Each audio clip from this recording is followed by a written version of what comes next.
Hey folks, I'm John Lee and welcome back to my channel. Okay, so today I want to talk about a TV show that's going on in Korea right now. Now, the title of the Korean TV show is Mo범택시, but if you translate that into English, it's Model Taxi or Deluxe Taxi, but for some reason when it's streaming online in other countries, it's called A Taxi Driver or just Taxi Driver. So, why do I want to talk about this TV show? Well, this TV show deals with vigilantism, and it's really getting a lot of popularity here in Korea because of the topics that it deals with. Now, vigilantism and TV shows and movies are not exactly new. Batman, Knight Rider, Captain America at one point or another, Zorro. Vigilantism has been a staple of TV shows and movies for decades. So, why am I particularly interested in this one? Well, as I said, it deals with a lot of crimes that are going on in Korea. So, let's talk about the plot for a little bit first. Now, as you might have gathered, Taxi Driver is not a TV show about a taxi driver. Now, in this TV show, an ensemble cast forms this group that has created a fake taxi service. No, get your mind out of the gutter, not that kind of fake taxi service. Now, they formed this fake taxi service as a front, but what their real business is they get paid money to take revenge against people who have wronged others, but who have not been adequately punished by the law. Now, this is an ensemble TV show, so you might not recognize everyone, but there are at least two people whom you will likely recognize. The first one is Je-hoon, or Lee Je-hoon. He is the one who's playing the main hero. He's the main vigilante who goes after all of the bad guys. Now, you might recognize him from another movie that's on Netflix, and that movie is called A Time to Hunt. The second person that you might recognize is the man who is the boss of this entire operation. The actor's name is Kim Eui-sung. Now, you might recognize him as the bad guy or the main human bad guy from A Train to Busan. So this show has a lot of actors in it, and I do quite enjoy all the crimes that they are trying to go up against. Now, this TV show is a miniseries. There are 16 episodes in total, and as of this taping, there have been 8 episodes so far, and so this show is not yet finished. Now, in the 8 episodes that the show has aired so far, our heroes, or anti-heroes, or vigilantes, have gone after 3 different villains. The first villain that they went after was a businessman who was abusing physically and mentally disabled people. Now, this is an issue that has happened repeatedly, many times in Korea. There are these shady factories that are sometimes dotted around the provinces where they employ physically and mentally disabled people. And the reason why they do this is because they can underpay them or they can not pay them at all. They can scrimp or they can just provide them with really shoddy housing. This is an issue that has even been talked about on CNN before. And because this is a really big issue, and because the mentally and the physically handicapped people are some of the most vulnerable people in society, the very fact that this show went after this particular group of victims and to show how they were abused by the system really was a powerful way to begin the show. The story began 2 years ago when a mother was reunited with her son. He'd been rescued from a remote island where for years he'd been held as a modern-day slave. The authorities have now rescued hundreds of trapped, often unpaid workers. They fit the UN definition of slaves. Shockingly, many are mentally disabled. Now, the second group of villains that the show goes after might seem like a step down, but it's not really. According to the show, what happens is that this one kid, he's, I believe, in middle school, gets bullied by 3 other kids. And he tries to tell his parents, he tries to tell the school, he tries to tell the cops about what's going on. But no one actually listens. They just kind of ignore him, or they say that, oh, this is just what kids do, or what have you. And these 3 kids, they're minors, and they also have got rich parents. And because of their connections and because of the fact that they're young, they know that they're able to get away with a lot of crimes. And because they know that they can get away with a lot of things, that they will not get punished, their crimes go from just bullying to really serious crimes that adults can't get away with. And that's what the second group talks about. And yeah, it might seem like a step down because they are still kids, they're minors, but this, again, is another issue that has been going on in Korea for a very long time.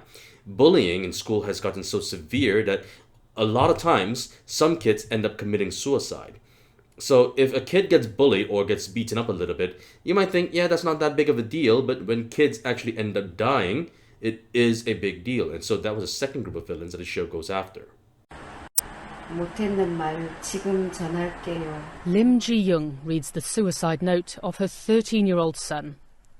Sung-min jumped out of the 7th floor window of the family home 7 months ago because he was being bullied at school. But the villain that I really want to talk about is the third one. The third villain is a fictional CEO of a fictional company, a cloud storage company. The fictional CEO's name is Park Yang-jin, and the company's name is called Eui-data. Now, as it turns out, this CEO is really charismatic, but he's also extremely abusive. He beats his former employees with bats, and he is very abusive to animals. He purposefully uses a crossbow to kill chickens, along with a sword as well. And he uses his power and authority to bully other people. But also, it turns out that he's a millionaire, but he's not rich because he's a smart businessman. It turns out that he's rich because he's catered his services to people who wanted to use his cloud storage service to store and share illegally downloaded porn. And by illegally downloaded porn, what we mean is revenge porn or hidden cam porn. And so that's how he makes a lot of his money. People use his storage device services to pay money to keep and download and share all of these illicit files. Now, the reason why I want to talk about this villain in particular is because, as I said, this fictional villain's name is Park Yang-jin. But this villain and this business was not fabricated out of thin air. This crime has actually happened before in Korea. And the CEO that the show actually based this character on, well, his real name is Yang Jin-ho. Even the name sounds similar. And the company that he ran back until 2018 was a company called Vigilantism. And this was the same model that the business was able to make money. The real CEO and the real company also shared a lot of these illegally downloaded porn. And even the CEO was also accused of raping someone in one of his many residences. And the abuse that happened, it really did happen. One of his ex-employees, now I'm talking about the real people who worked in this company, one of his ex-employees actually one day decided to go onto a discussion board within WeDisk's website and said some nasty things about the CEO or some sort. Somehow they found out who the person was, they found out where the person was, and they found the ex-employee and they beat him up. This actually happened. In the show, they show the CEO tying up his former employees and using a bat to beat these people up, and this actually happened in real life. And the reason that we know this already happened was because the real employees of WeDisk actually filmed everything. And they filmed everything because the CEO, Yang Jin-ho, told them to film everything. Now, maybe it's because he was a narcissistic megalomaniac. Maybe he wanted himself to be documented for every great thing that he did. But yes, he actually told his employees to film everything, including the physical abuse of his ex-employees and the abuse and the killing of animals. This actually happened. And in the TV show, some of the employees are shown having these really ridiculously dyed colored hair, like bright red and blonde green hair. And the reason why they actually have these hair is not because the show wanted them to look cartoonish, but actually because in real life, the real CEO told some of his employees to dye their hair that way. The CEO told his employees, hey, you might look better with dyed red hair, do it, or you'll be fired. And so that's what some of the employees actually did. They even got those kinds of hair dye colors right in the show. The only thing that they changed in the show were the names of the CEO and the company's name. Everything else was the exact same thing. And the show really does depict how WeDisk, or Eui-data as it's called in the show, makes a lot of money.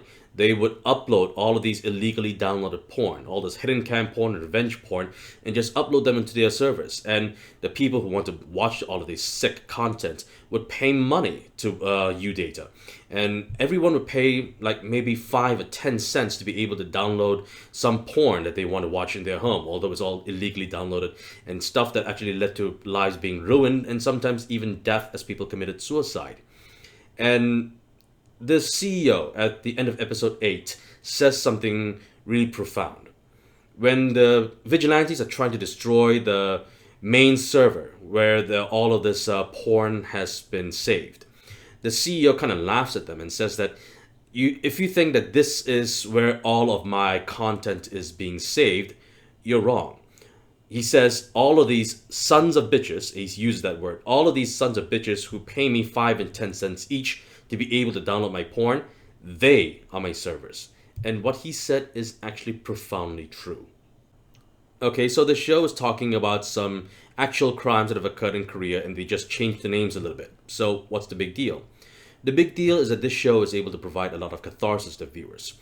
And the reason for that is that in the real world, a lot of these people have not been actually punished. And if they have been punished, they have not been adequately punished.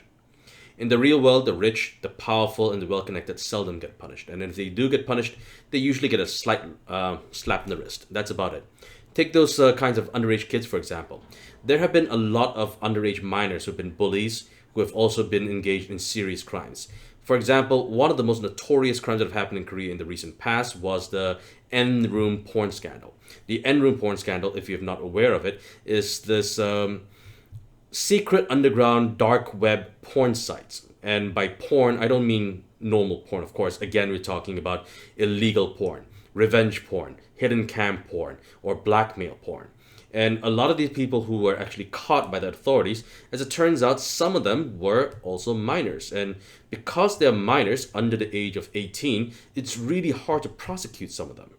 But it doesn't change the fact that they committed some heinous crimes. Or in the case of some average 13-year-old kid who bullied someone else in school, sometimes the victim will commit suicide, but because the kid who actually did the bullying was 13 years old, they can't punish him. But it doesn't change the fact that kids have ended up dead.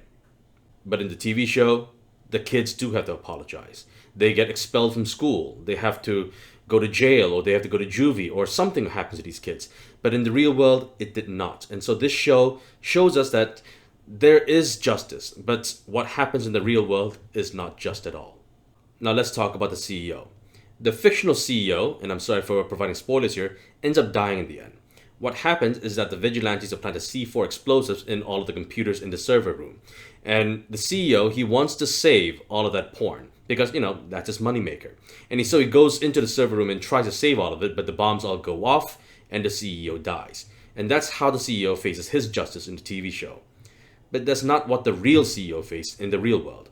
In the real world, there was a trial. There was a trial for abuse, for the porn that he served, and for all the animal cruelty that he committed, but the total length of prison time that he's currently serving is only 7 years. The illegal porn that he helped to spread around the whole world has led to lives being ruined. And I'm sure that some people might have also committed suicide. I don't know about that last part, but I know for a fact that it has ruined people's lives. But he's only going to jail for 7 years. Is that just? Maybe it is, maybe it isn't, but for a lot of people, it does not feel just at all. So Taxi Driver is an amazing show, and I highly recommend people to watch it. Now, if you are living in Korea, it's going to be easy for you to watch it. You can watch it on SBS, where the show is originally airing, or you can watch it on Wave, or you can watch it on video on demand. But if you're outside of Korea, and if you don't speak Korean and you need subtitles, it might be a little harder for you to watch the show, because for one thing, the show is not streaming on Netflix. There are other streaming sites where the show is being streamed, however. If you are living in America, there's a streaming site called Viki where you can watch this show. Or if you're living somewhere in Southeast Asia, you can watch it on a streaming site called View. I highly recommend this show. Give it a watch. I promise you that you will not regret it. Alright, so that brings us to the end of this video. If you like this video, don't forget to click on the like, subscribe, and notification bell. And if you have a comment, leave it down below. I'm John Lee, and I'll see you all next time. Bye.